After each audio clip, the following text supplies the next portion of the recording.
Hello, everybody. This is Anna Karenina by Leo Tolstoy. Chapter 6, Part 7. On being summoned to supper, Levin went into the house again.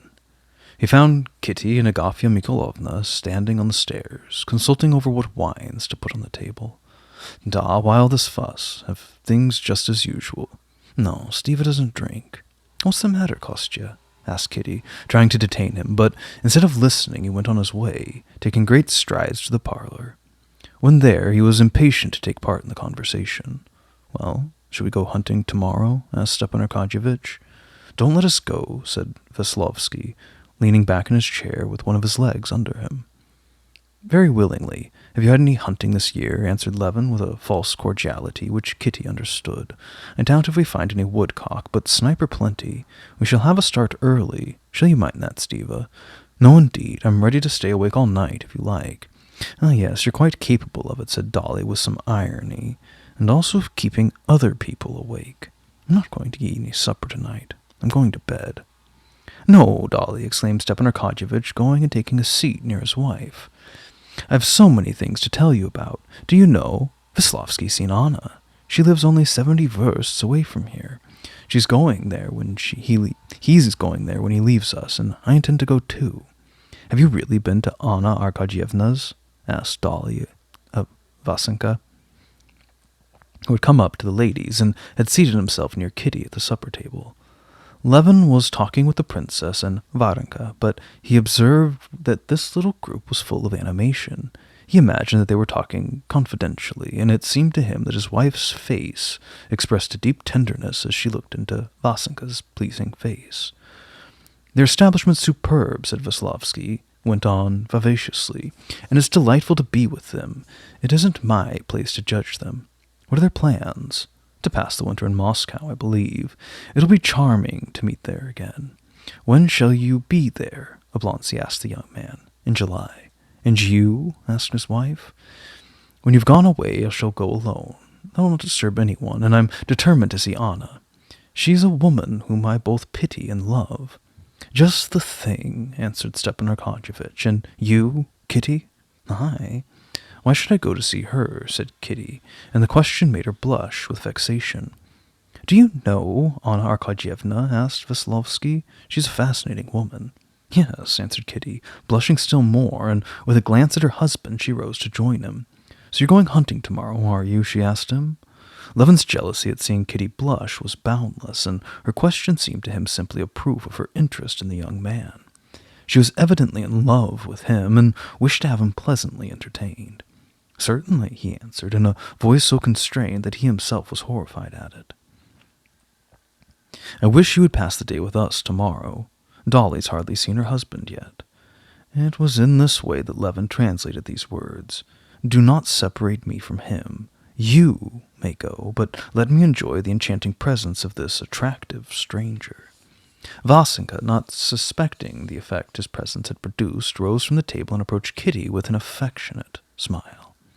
How does he dare to look at her in that way? Thought Levin, pale with anger. We are to go hunting tomorrow, are we not? Asked Vasenka innocently, and again he seated himself across the table with one leg under him, as his habit was. Levin was wild with jealousy, and already pictured himself in the position of a deceived husband, whom his wife and her lover were plotting to send away, that they might enjoy each other in peace. Nevertheless, he talked with Veslovsky, asked him about his hunting gear, and promised him with a cordial air that their hunting party should be made up for the succeeding day. The old princess came near putting an end to her son-in-law's torture by advising Kitty to go to bed, when, as if expressly to exasperate Levin, Vasenka tried to kiss her hand as he bade her good night. That's not the custom with us, she said brusquely, drawing away her hand. How had she given this young man the right to take away such liberties with her? How could she be so awkward in showing her disapprobation? Oblonsky had been made good-humored by several glasses of good wine, and a poetic mood came over him. Why should you go to bed this lovely evening, Kitty? See, the moon is rising. It's just the same for serenading. Vasenka has a charming voice, and he's brought 2 new ballads with him, which he and Varvara Andreevna might sing with us. For a long time after they had all left, Levin sat obstinately silent in an easy chair, while the voices of his guests singing the new ballads reached him from the garden. After vainly questioning him as to the cause of his annoyance, Kitty finished by smilingly asking him whether Veslovsky were its cause. This question loosened his tongue. He stood up in front of his wife with his eyes flashing under his contracted brows, and his hands pressed against his chest as if to keep down his anger, and in a trembling voice, with a manner which would have been harsh if his face did not express such keen suffering, he said, "Don't think me jealous. The word is disgusting to me. Could I be jealous and at the same time believe in you?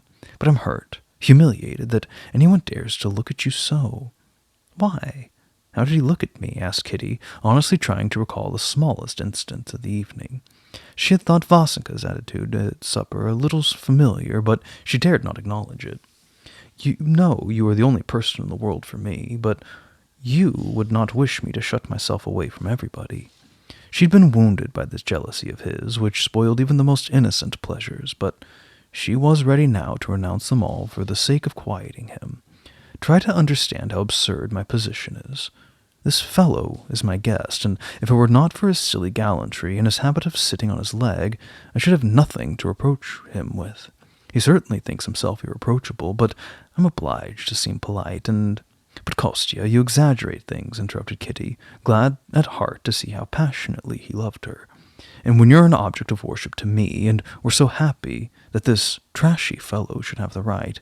After all, he may not be a trashy fellow, but why should our happiness be at his mercy? Listen, Kostya, I believe I know what's offended you." "Nu da," asked Levin excitedly. "You watched us at supper." And she recounted the mysterious conversation which had aroused his suspicions. "Katya," cried he, observing his wife's pale, excited face, "I'm tiring you. Golubchik, forgive me. I'm a burden to you, Katya. I'm a fool. How could I torture myself over such a trifle? Oh, I'm sorry for you." "For me? For me? How absurd I am. And to punish myself, I intend to heap the most irresistible favors upon this fellow," said Levin, kissing his wife's hand. "You'll see."